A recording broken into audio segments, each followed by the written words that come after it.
It's time for today's travel and cruise industry news. With the latest from travel and cruises around the world, here's your host, Chillie Falls.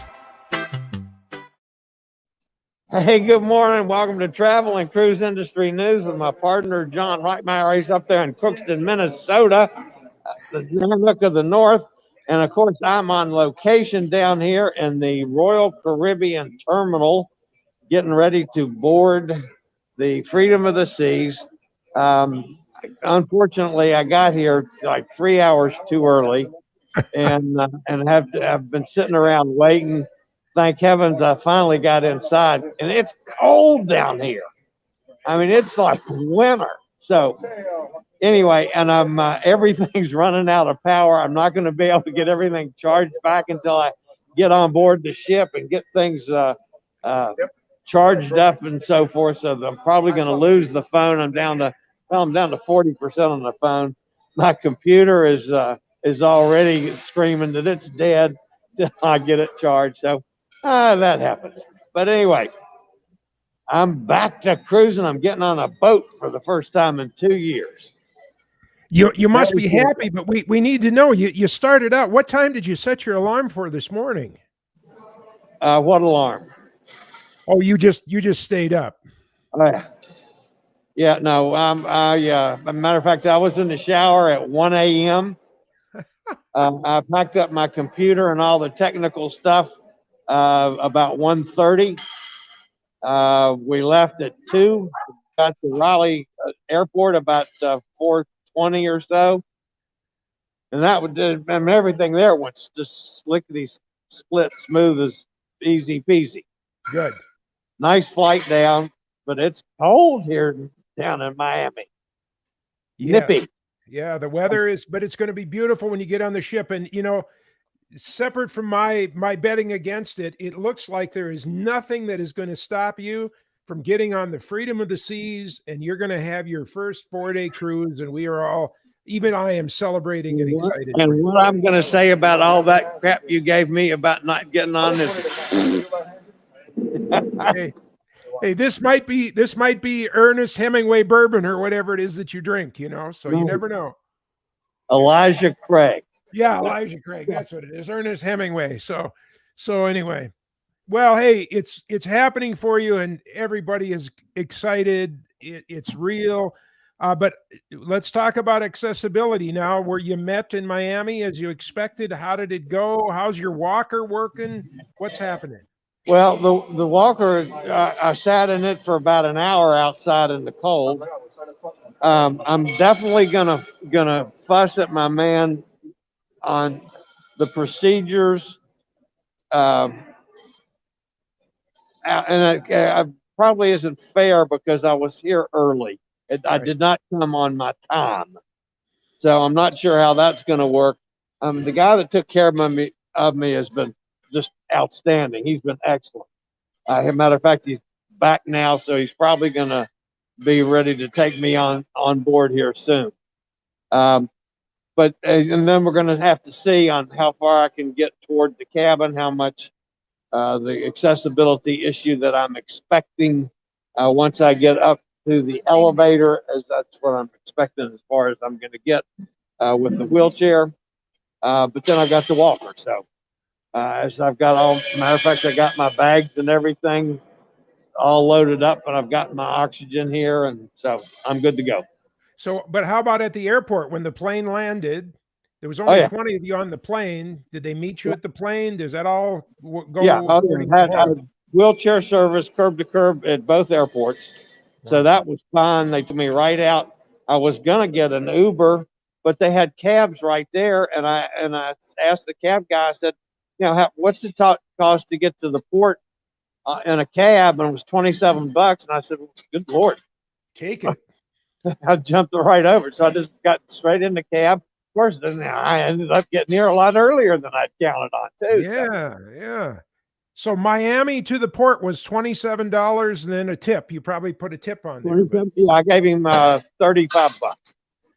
Hey. Totally fair, and he's happy, and what a quick and great thing.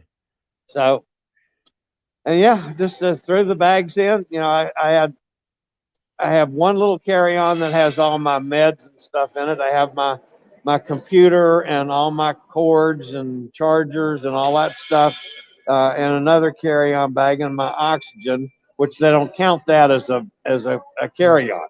Right. And then I've got my suitcase, whatever you want to call my bag, that has a change of underwear in it and maybe a T-shirt or two. And that's it. And I'm rocking and rolling, ready to go. Now, are you wearing the fancy custom stitch jacket with you there? Is that what I'm seeing you wearing? This is the fancy custom stitched sport coat with a long sleeve shirt. Thank heavens I put the long sleeve shirt on.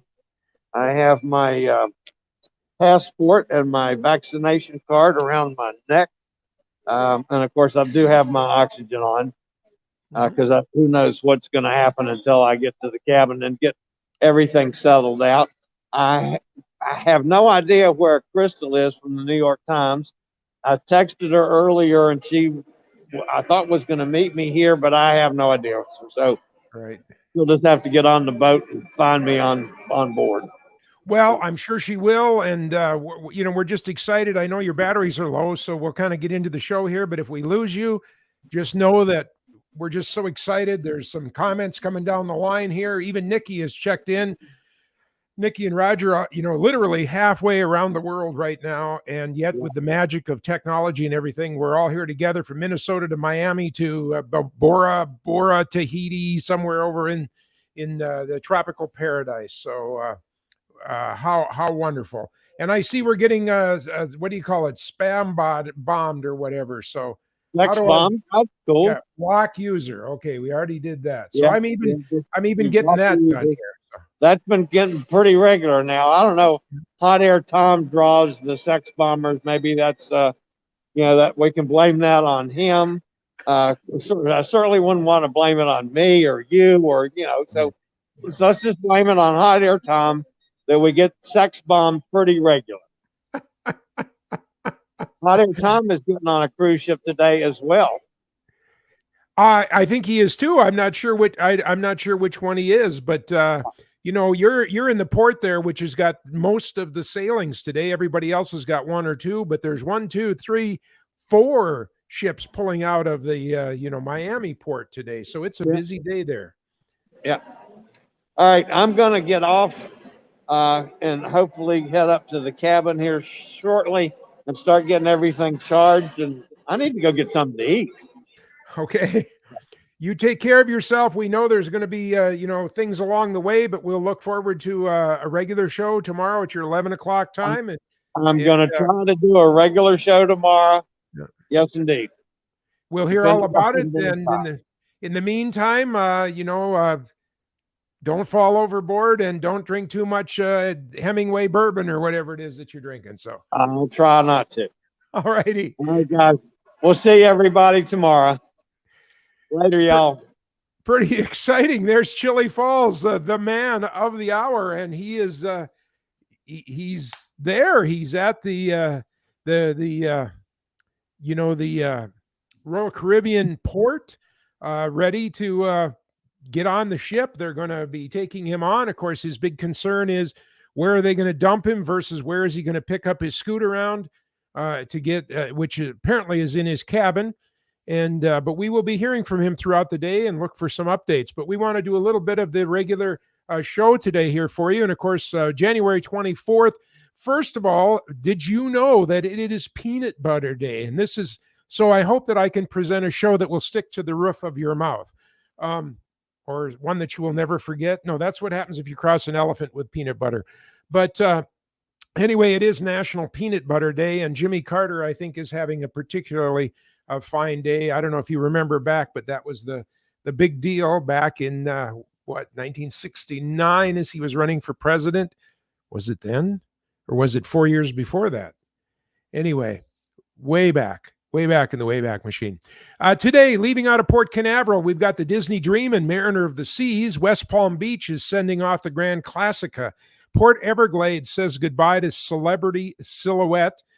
Tampa, Celebrity Constellation is on the move. New Orleans waves adios to Carnival Valor. Galveston It's goodbye Disney Wonder, Los Angeles, Long Beach Port, Carnival Radiance in Los Angeles, San Pedro says adios to Navigator of the Seas. Out of Miami, not only Freedom of the Seas that our friend Chillie is on, but Carnival Conquest, Carnival Sunrise, and Seven Seas Splendor. So Miami gets the award, as they usually do, for the most ships sailing. Think of those giant propellers underwater, and then 4 ships just stirring up all of the port water that they have there as they're all taking off. And of course, soon some come back in 4 days, 6 days, 7 days. So it's just a busy, busy port down there. Always been a long time question is, does a port actually bring money to a computer, to a community or not? That's never actually been decided. There's, sides, both sides have official feelings about that. And I don't know that anyone can really show one way or the other. Today's headlines include from Hong Kong and Miami, arrest warrant for the Crystal Symphony, not to be confused with Crystal, the New York Times reporter who is meeting up with Chillie. From Port Canaveral, the Carnival keeps their protocols and they adds what's called Verifly. From Rostock, Germany, Adia Luna cruises have been canceled. And back down there in Miami, Titan mask policy for RC has been extended. We have much more live here on our show at 11 o'clock. And of course, remember, you can catch the whole show on the podcasts. All you have to do is go to Chillie's accessadventure.net, and all of his recent shows and all the future ones will be on a podcast. You can download it and listen to it as you're jogging. Yeah, fat chance of that, huh? Or whatever it is that you might be. Maybe you're cooking in the kitchen and you want to listen to the podcast. That's great. We will be back with more cruise news after this from one of our network sponsors.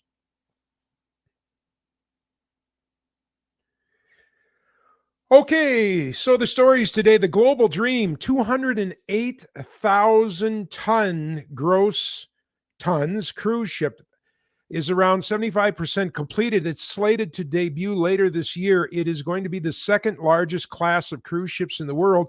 Oasis class, of course, from Royal Caribbean takes that spot as being the biggest ships. Global Dream is going to have the first theme park at sea and a roller coaster that's longer than the Bolt that's on Carnival cruises. The ship would carry just under 10,000 passengers at maximum capacity, more than any other cruise ship in the world. Matter of fact, that's mostly more than any 2 cruise ships in the world. It will have 2,500 smart cabins with LED mood lighting, voice recognition. Another interesting feature of the Global Dream, 8 sets of escalators. Just don't see that. The Epic, of course, has 1 up and 1 down to go from 5 to 6. The cruise ship was originally scheduled to debut last year due to the worldwide pandemic. That launch pushed back to 2022. It's, like I said, 75% completed. It's now in jeopardy, and that is not one of those award-winning TV shows, after the shipyard and the cruise line's parent company, Genting in Hong Kong, filed for bankruptcy and liquidation. The shipyard is owned by the cruise line Dream Cruises, and they've taken the booking engine off their website. So there's no more booking. If you go to the Book Now button, it takes you to a page that says no results found. Can you imagine a ship that's 3/4 done? The company goes into bankruptcy, and we are in limbo right now, not counting the folks that had already made reservations. U.S. Center for Disease Control and Prevention is aiming to change the language used to define if an individual is fully vaccinated against COVID-19 and whether that individual's vaccinations are considered up to date with respect to booster shots. How could this impact the vaccinations a traveler needs before a cruise vacation? Since vaccinations against COVID began in 2020, late in 2020, individuals have been considered fully vaxxed 2 weeks after completing a 2-dose series of an approved vaccine or 2 weeks after receiving the approved 1-dose vaccine. CDC Director Rochelle Walensky said, I wonder if she's one of the flying Walenskys, said in January 21 briefing, the language used to describe vaccination will likely pivot to include booster shots as necessary to bring you up to date. Mini-me saying up to date on their vaccinations. In public health for all vaccines, we've talked about being up to date for your vaccines. Every year you need a flu shot. You're not up to date with your flu shot until you've gotten it for that year, Walensky said. Well, we really are working to do this is to pivot the language to make sure that everybody is as up to date with their COVID-19 vaccines as they personally could be or should be based on when they got their last vaccine. Being up to date on vaccines then will determine on when you last received your COVID-19 injection. Means if you recently got your second dose and you're not eligible yet for a booster, you are up to date. If you're eligible for booster and you haven't gotten it, you're not up to date. You need to get that booster to get that new tagline up to date. It is possible that the language cruise lines use will also pivot. I love it. They're going to use the word pivot. They're not saying changing or correcting. It's going to pivot to include the additional protection of booster shots. Carnival Cruise Line's health and safety protocols, for example, explicitly state that should the CDC definition of fully vaccinated evolve to require the booster shot, their policy will adapt accordingly. Similarly, Royal Caribbean International's vacation guidance says we strongly recommend that fully vaccinated guests receive a booster dose when they become eligible to do so, though it is currently not required.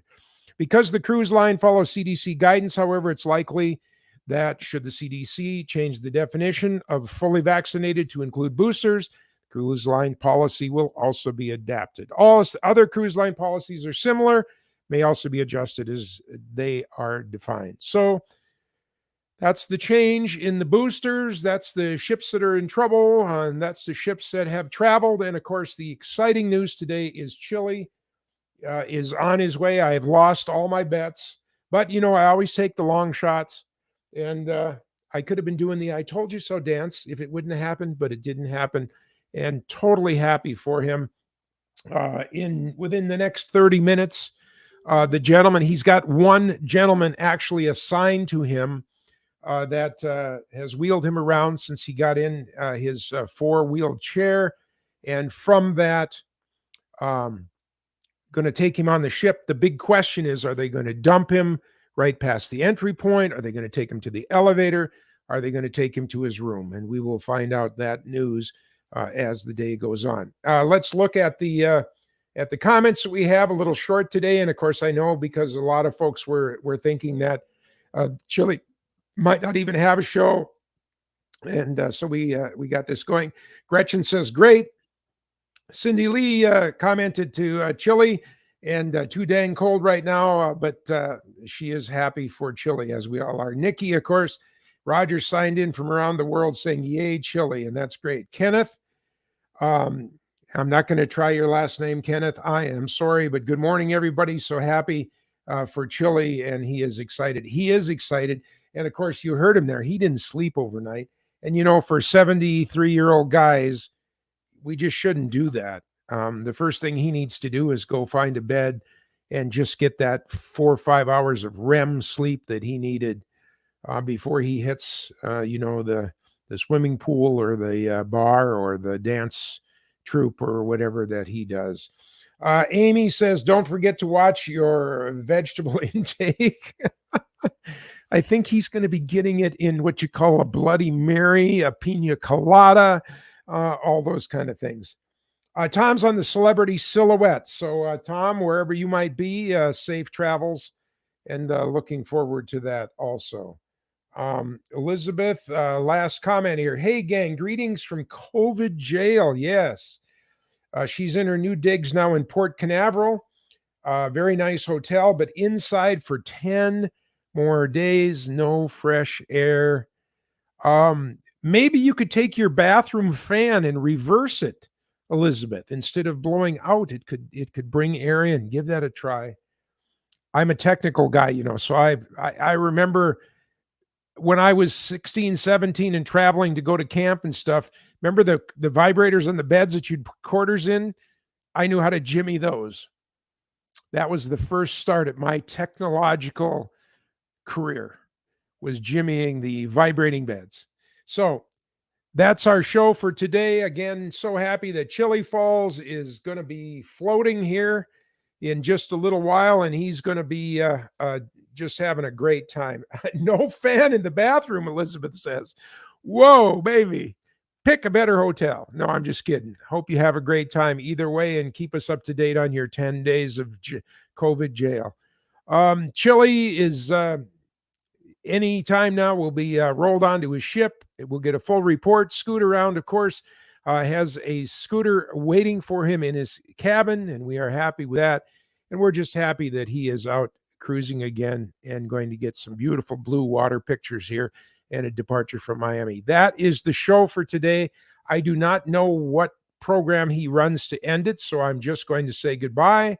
But tune in again tomorrow, and we will be with you with another version of the morning Chillie Chat, all the travel and cruise industry news that somebody needs to digest on any given day. Thank you, Kenneth, for your wonderful comment. We'll see you all tomorrow.